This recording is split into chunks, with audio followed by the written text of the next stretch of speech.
अगर आप class 10th का बोर्ड एग्जाम देने वाले हैं ना बच्चा, तो अगला 5 मिनट आपके लिए बहुत बहुत बहुत इंपॉर्टेंट होगा, क्योंकि आपको 5 नंबर बचा सकता है। मैं दावा करता हूं कि 90% स्टूडेंट्स मिरर फार्मूला जानते हैं, लेकिन सिर्फ एक छोटी सी गलती की वजह से पूरा न्यूमेरिकल गलत कर देते हैं। आज मैं वही गलती हमेशा के लिए खत्म कर दूंगा बच्चा, और वीडियो के आखिर में मैं आपको एक बोर्ड लेवल न्यूमेरिकल्स दूंगा। अगर आपने उसे खुद से बना लिया तो समझना कि मिरर फार्मूला पूरी तरह से समझ आ गया है। लेकिन पहले एक सवाल, अगर किसी कॉन्केव मिरर के सामने ऑब्जेक्ट रखा है तो ऑब्जेक्ट डिस्टेंस पॉजिटिव होगा या नेगेटिव? मैक्सिमम बच्चे ना यहां पे गलती करते हैं, तो चलिए इसका भी जवाब समझते हैं पूरा कंसेप्ट के साथ। ठीक है, तो कैसे जवाब समझेंगे? यहां पर देखो, जो मिरर फार्मूला का अगर हम बात करें तो यहां पर मिरर फार्मूला एफ भी और यू के रिश्ते को बताता है, रिलेशन को बताता है। तो किसके किसके बीच का रिलेशन है? एफ मतलब फोकल लेंथ के बीच का रिलेशन, किसके साथ? इमेज डिस्टेंस, वी मतलब इमेज डिस्टेंस और यू मतलब ऑब्जेक्ट डिस्टेंस।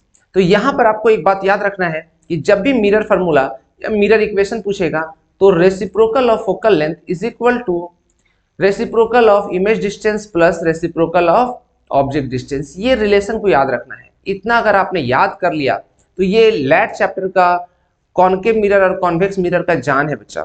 इससे इससे क्वेश्चंस आपका बाहर नहीं आएगा अगर ये आपको फॉर्मूला याद है तो। ठीक है, अब देखो इस डायग्राम को ध्यान से देखो। इस डायग्राम को ध्यान से देखने के बाद यहां पर आप देखोगे कि ये जो कौन सा मिरर है, ये है कॉन्केव मिरर। कौन सा मिरर? Concave mirror. ठीक है, कॉन्केव मिरर। अब कॉन्केव मिरर में आप देखो यहां पे आराम से कि ये जो पोर्शन है, this portion is called pole. इस पॉइंट को हम क्या बोलते हैं? पोल। इस पूरा जो रिफ्लेक्टिंग सरफेस है उसको हम बोलते हैं, इसको अपर्चर। क्या बोलते हैं बच्चा? अपर्चर। ठीक है, अब ये एक तुम्हारा किससे बना होगा? एक स्फेरिकल ग्लास से बना होगा। तो यहां पर सेंटर, जब हम स्फेयर का बात करेंगे तो यहां पर सेंटर ऑफ कर्वेचर सेंटर होगा। तो यहां सेंटर को हम एक अलग नाम से जानते हैं, सेंटर ऑफ कर्वेचर। क्या बोलते हैं? Centre of curvature. अब सेंटर ऑफ कर्वेचर और पोल के बीच का पॉइंट को बोलते हैं प्रिंसिपल फोकस। कौन सा फोकस? प्रिंसिपल फोकस, जिसको कैपिटल एफ से जानते हैं। पोल और फोकस के बीच का लेंथ को हम फोकल लेंथ बोलते हैं। ये क्या है बच्चा? Focal length. ठीक है, ये नीचे अगर ऑब्जेक्ट इमेज जो है यहां पे बन रहा है इस पोजीशन पे, तो हम हमेशा मेजरमेंट कहां से करेंगे? पोल से। तो पोल से जो मेजरमेंट करेंगे उसको हम लोग, पोल से इमेज का जो मेजरमेंट होगा वो कहलाएगा इमेज डिस्टेंस। क्या कहलाएगा? Image distance. यहां पर देखो v से डिनोट करते हैं।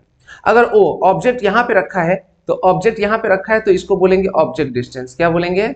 Object distance. भाई ये समझना जरूरी है कि इमेज डिस्टेंस किसको बोलते हैं, ऑब्जेक्ट डिस्टेंस किसको बोलते हैं।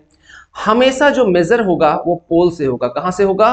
पोल से होगा। समझो बात को, क्योंकि मैक्सिमम लोग फॉर्मूला रट लेते हैं। फॉर्मूला रटने से ज्यादा जरूरी है डायग्राम को समझना। तो ये डायग्राम जो आप अभी देख रहे हो इसको जरूर से समझ लो। ठीक है, तभी आपका क्या होगा, कभी भी कंफ्यूजन नहीं होगा। क्लियर है ना? अब यहां पर देखिए, सैन कन्वेंशन का कुछ कार्टेशियन सैन कन्वेंशन का कुछ रूल होता है। इस रूल को आप हमेशा जान जाओ कि भैया देखो, ये पॉजिटिव और नेगेटिव एक्सिस को लेकर के किया हूं। आपको अगर सैन कन्वेंशन आता है तो ठीक है, नहीं तो आप नीचे कमेंट बॉक्स में कमेंट करके लिखोगे। ये पोल से मेजरमेंट हमेशा करेंगे, और जब भी हम रे ऑफ लाइट को इंसिडेंट होगा उस डायरेक्शन को पॉजिटिव और उसका अपोजिट डायरेक्शन को नेगेटिव बोलेंगे। क्या बोलेंगे? नेगेटिव। क्लियर है ना? तो आप एक बात ध्यान रखना कि ऑब्जेक्ट डिस्टेंस हमेशा क्या होता है? नेगेटिव होता है। फोकल लेंथ हमेशा क्या होता है? नेगेटिव होता है। इमेज डिस्टेंस जहां पे रियल बनेगा वहां पे नेगेटिव, वर्चुअल में क्या होगा? पॉजिटिव। अच्छा, जब हम फोकल लेंथ के बारे में बात करें, कॉन्वेक्स मिरर में हमेशा क्या होता है बच्चा? पॉजिटिव होता है। इस चीज को आपको ध्यान में रखना जरूरी है। ठीक है, कोई दिक्कत यहां पे नहीं। अब यहां पर देखो, सबसे बड़ा प्रॉब्लम कि जो ब्लंडर मिस्टेक करते हैं बोर्ड एग्जाम में, सबसे ज्यादा बच्चे नंबर यहीं पर गवा देते हैं, खो देते हैं।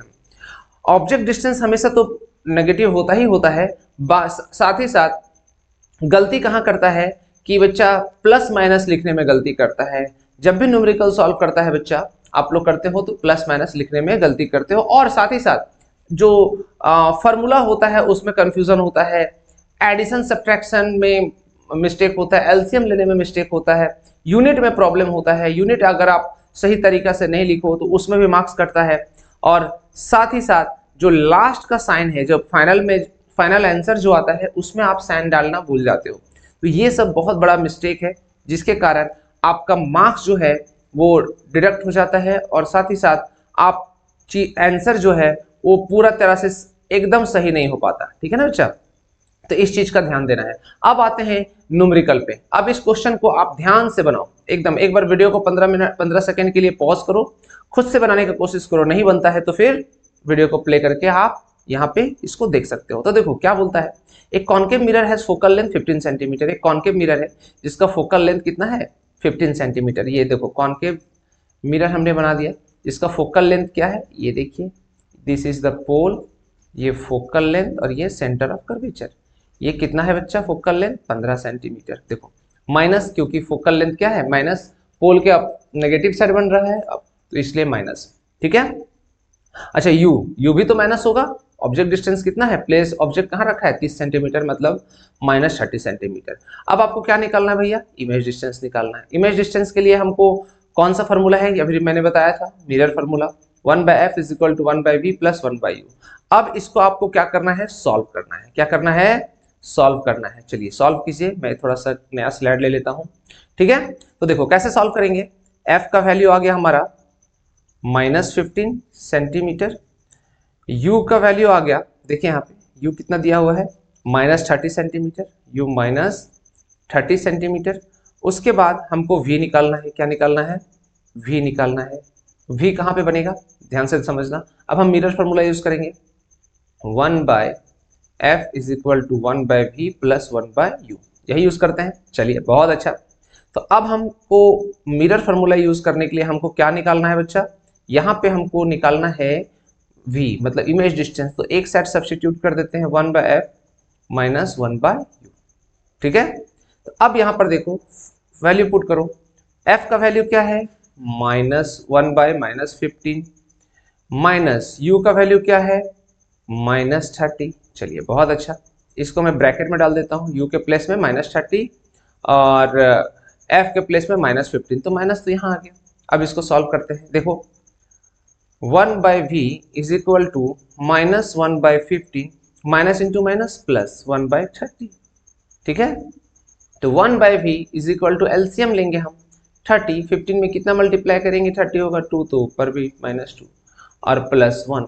तो यहाँ देखिए 1/v = -1/30, तो जस्ट 1/v का रेसिप्रोकल करेंगे तो v, तो -1/30 का भी रेसिप्रोकल करेंगे तो -30। तो यहाँ पर देखिए जो इमेज बनेगा वो इमेज कहाँ पे बनेगा बच्चा, -30 सेंटीमीटर पे बनेगा। कहाँ पे बनेगा, -30 सेंटीमीटर पे बनेगा। आई होप सबको समझ में आ रहा होगा कि इमेज किस पोजीशन में बनेगा, समझे बात को। तो इमेज डिस्टेंस मेरा कितना हो गया -30। अच्छा, अब तो एक बार जल्दी से क्विक रिवीजन कर लेते हैं। क्या करना है आपको, डेटा लिखना है साइन के साथ, मिरर फार्मूला जरूर से लिखो, हर एक क्वेश्चन में लिखना है, वैल्यू को बहुत अच्छे से कैलकुलेट करना है, केयरफुली आपको ऑब्जर्व करना है और सब्स्टिट्यूट करना है, और एलसीएम निकालने में बिल्कुल गलती नहीं करना है, और फिर लास्ट में फाइनल साइन जो है वो चेक करके फिर आंसर को आपको ब्रैकेट में डाल करके लिखना है।